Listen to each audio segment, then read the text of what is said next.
Hello. After an amount of technical difficulties that makes me think I should have given up, I'm here. And I didn't give up. For better or probably for worse. I hope everybody is fine. Anyway. Okay, I know that America is,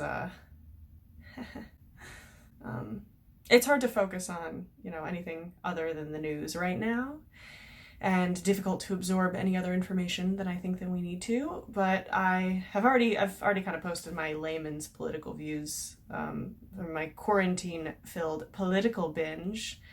Watched a great documentary the other day on Gore Vidal. Love that guy. I'll link the article below in the description thingy if you want to go read it. But I wanted to have something else to contribute, give a little philosophy lesson of a theorist who maybe got us a little closer to where we are right now than we would want to think, which is kind of unfortunate because he just kind of wanted everybody to be happy. Jeremy Bentham. Today we're going to talk about Jeremy Bentham and the Panopticon. Yay! Yay! So just a bit of background on Jeremy. He's a cat lover, basically beloved by all of Europe in the late 1700s, early 1800s.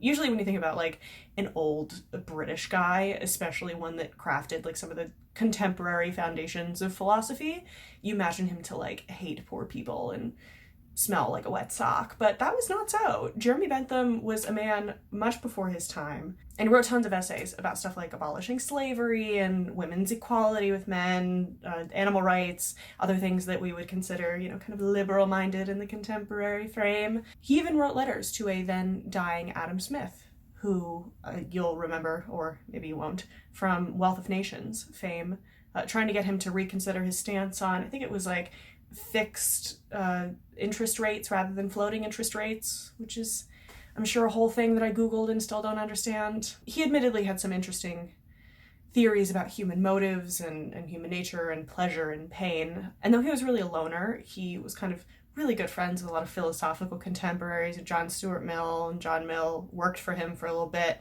He had a favorite walking stick named Dapple, and he took his little walks every morning at 6 o'clock on the dot. And he never got married, and he had a cat.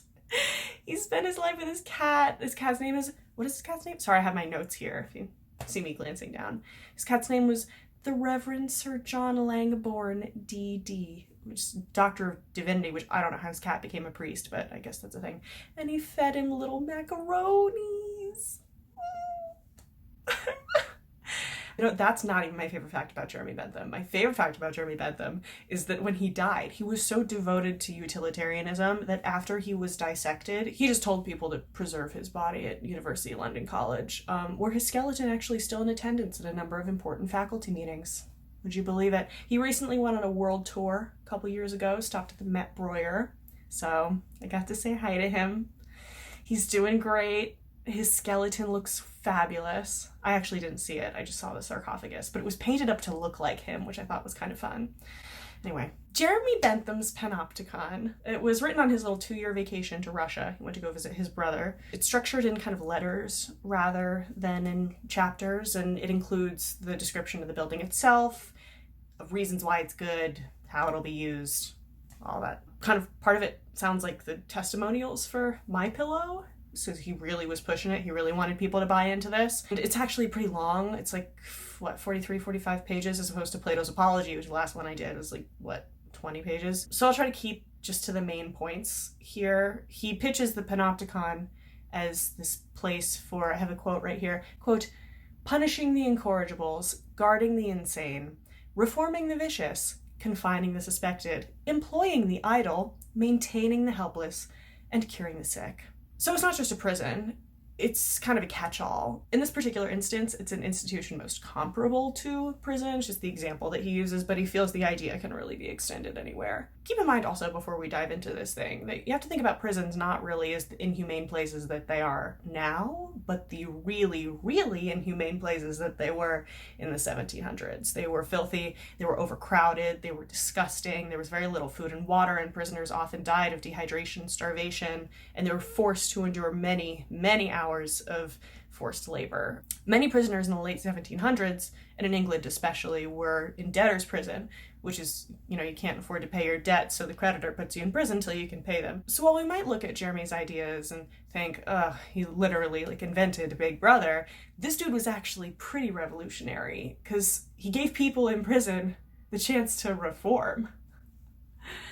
And punishing people who actually deserve it? Who would have thunk it?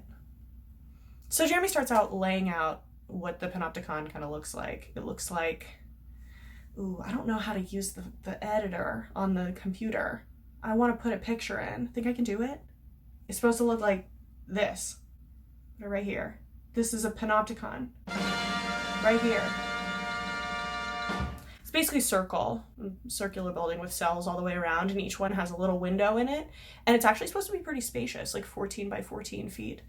There are partitions to block the prisoners from seeing each other and from seeing the big tower in the middle, but there are grates on the front and the doors so the inspector can see inside. He sits in a little tower in the center of the building. He can, along with seeing inside of every cell, he can hear in every cell because there are tin tubes that go from the cell up to his little hidey hole. He also included built-in heating, which was a nice touch. You have to remember, for a guy who did not know CCTV cameras were a thing, we were, over 100 years out from CCTV cameras, this is pretty impressive. He came up with this all by himself. Then he launches into the essential points of the plan, which is just inspection. Every dude in the prison is there in the Panopticon under inspection, or you can call it surveillance. And not only are they under surveillance, they should feel like they're under surveillance, or else the point is kind of moot. You gotta have both, here's another quote, the apparent omnipresence of the inspector combined with the extreme facility of his regular presence. But here's the other question, is how do we know that the inspectors, or the guards, or whatever you want to call them, are doing what they're supposed to be doing? Because they could be zoning out, reading a magazine, or maybe watching too carefully, maybe saying something to the inmates, which they really shouldn't be doing. It's this really old political Latin saying, who guards the guards, or if you want to be really pretentious about it, qui custodiet ipsos custodes. I think I got that right. Or if you just want to be a comic book nerd about it, who watches the Watchmen? Jeremy's answer, which we'll come back to in a little bit, is that, and this is another quote, the doors of these establishments will be, as the doors of all public establishments ought to be, thrown wide open to the body of the curious. And, this is my favorite part, whoever objects to such publicity, but those whose motives for objection afford the strongest reasons for it. Yes! Get him, Jeremy. Wig. Exposed. Oh, I hate myself for doing that. Oh, I don't like that I did that. Okay. So the Panopticon is not just a place to sit and watch a bunch of prisoners wait out their sentences, or watch a bunch of lunatics do the Haldol shuffle, which I don't think they had Haldol in the 1700s, but it's fine. Jeremy's down for anything. Punishments, reformation, treatment, labor, anything. I'm just gonna cruise through this next section because it's economic benefits of the Panopticon, and it's about prison labor. And he actually makes some really compelling roasts in this part. You have a very pretty law in England for enriching the country by keeping boys backwards and preventing men from following the trades they could get most by. Get him, Jeremy. He's talking about trades industries, people's industries, where they work. He basically says in this part, I can't really remember what I wrote in the pamphlet about hard labor a couple years ago, but I denounced it. And basically, why does reformation have to consist of useless hard labor that's not good for the prison, and it's not good for the prisoner when you could have labor that's good for both? So he goes into this whole thing about how prison contractors are supposed to work on this tiered system in which magistrates would allow prisoners to get a fair shake. So here's another quote. The longer a man had stayed in the house, his labor should be less and less severe, but had the matter left to a contractor and the prisoner workmen, they would have been pretty sure to pitch upon and to stick to what would be most conducive to their profit. Jeremy, coming for the prison laborers. Seriously, go read that section. It's really good. Jeremy Bentham hates prison contractors, as do I. So it's a good fit. So we finally round out to the part where he gets into different kinds of panopticons, safe custody. You can think of it as a jail, no forced labor, You can talk to your friends and your legal team, etc. A manufactory, where you have forced labor. Madhouse is another one. I have another quote here. In which every vacant cell would afford these afflicted beings an apartment exempt from disturbance and adapted to their wants. So nice. And hospitals also was another one. It's got cute little flourishes like, shades for the windows and awnings and, ventilation, high ceilings. He even throws schools in the mix too for buildings you can adjust to a Panopticon, which he says, guys, you're going to have to get over yourselves here, but just hear me out. Schools can really be adapted to the Panopticon model because all I really care about is happiness, which is in his theoretical model, utilitarianism. It's the greatest amount of happiness for the greatest amount of people. Just for reference, this is Jeremy's definition of utilitarianism. This is not, Mill's or Kant's or anybody else's. Don't get it twisted. They all have little varying definitions. Another quote Jeremy throws in there about school kids under the Panopticon model is that you can call them soldiers, call them monks, call them machines, so they were the happy ones. I should not care. So all he cares about is that the kids are happy. He doesn't really care about anything else. And to him, happiness means, the constant presence of a figure around you maintaining order. If order is maintained, everybody is happy. Kind of like a parent who's watching you play with a toy. You shouldn't throw your toy and smash it or else mommy's going to get mad.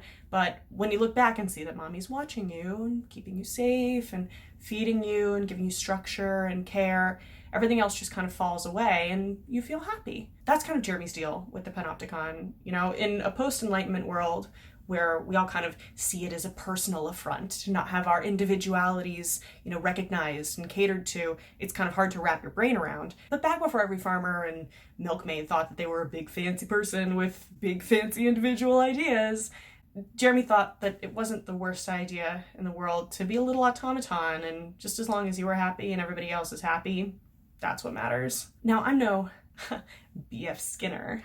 It's a psychology joke for all you psychology people out there.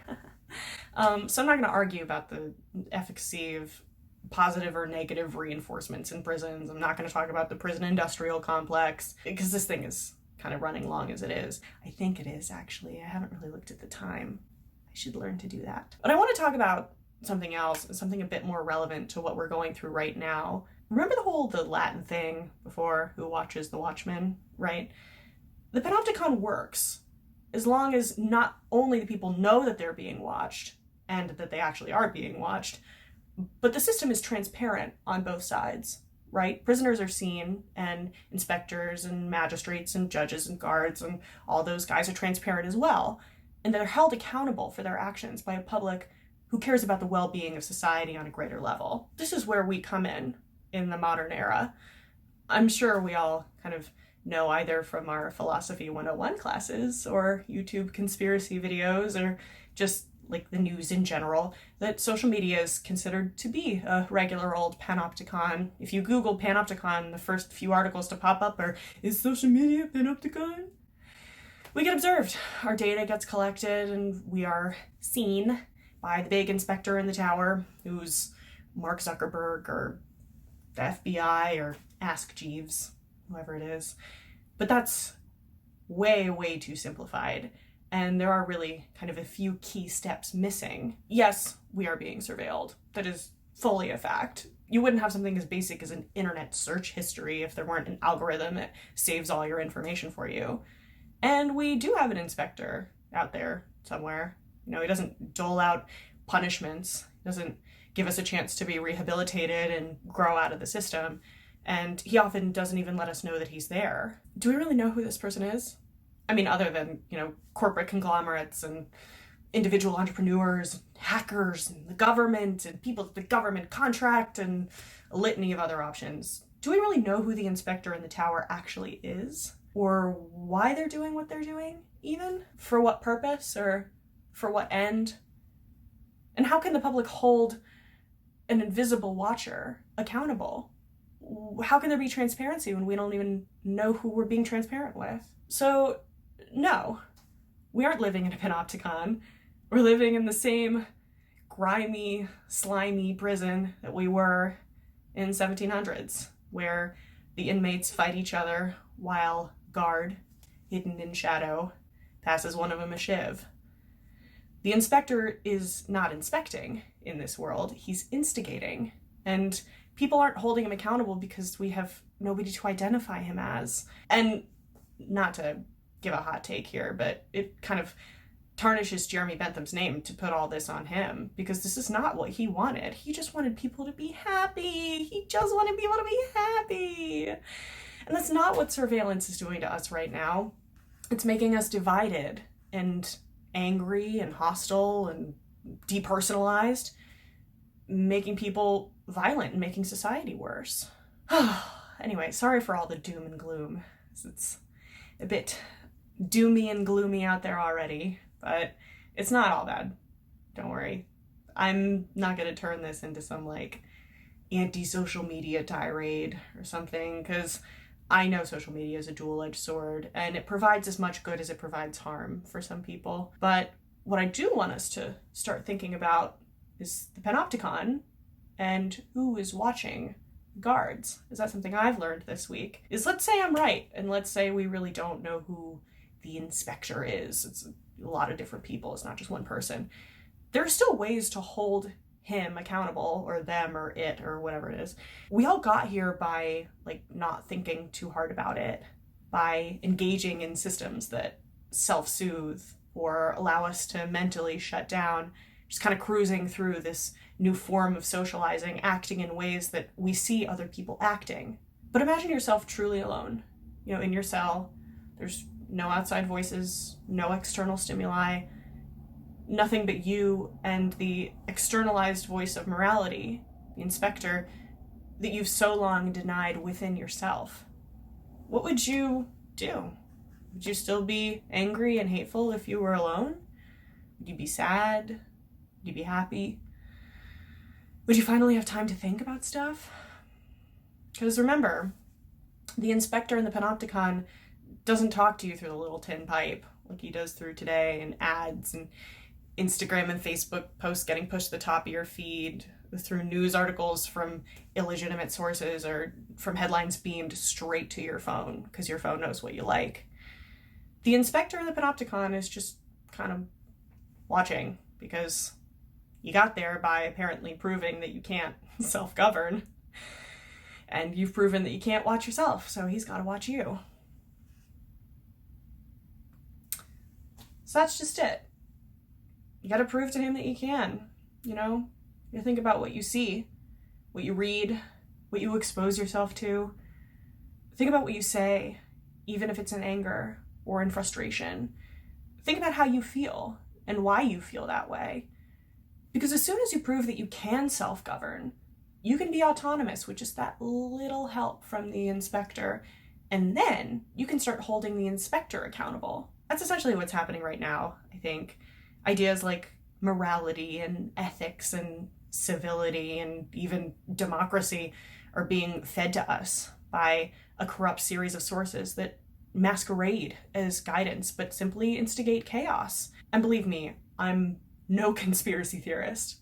Well, maybe like some of the fun ones, like an alien killed JFK or something. But the only way to break the cycle is to prove to the inspector, or even to everybody else, that you can self-govern, that you can identify what it means to be a good citizen in a good society that propagates everybody's happiness as much as your own, because that's the goal, for all of us to be happy, right?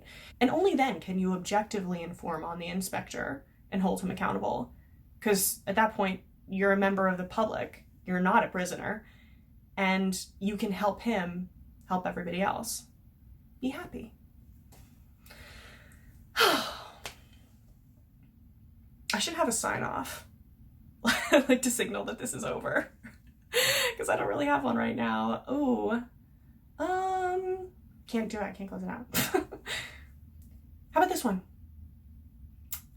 Until next time, know thyself. Oh boy. Thanks for watching. I'll post another one eventually. Hang in there, everybody. We can do this.